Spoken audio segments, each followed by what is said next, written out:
Safari Subuh, kami Jamaah Safari Subuh Kabupaten Pidi, atas nama masyarakat Pidi, masyarakat Aceh, menyatakan senantiasa berdoa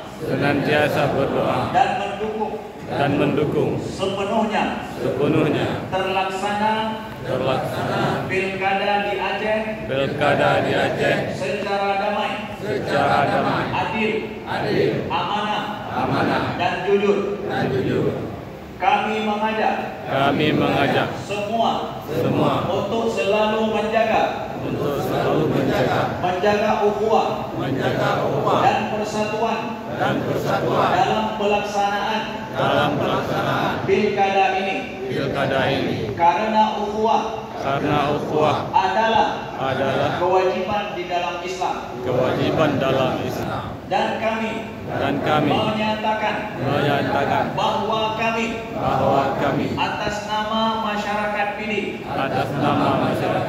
masyarakat Aceh tidak ridho pada pihak manapun yang mencurangi suara kami,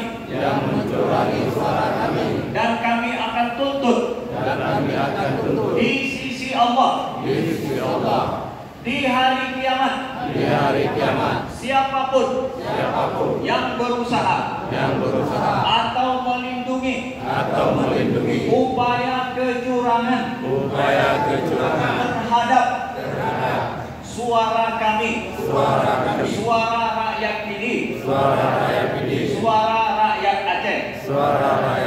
Fala'natullahi 'alal zalimin.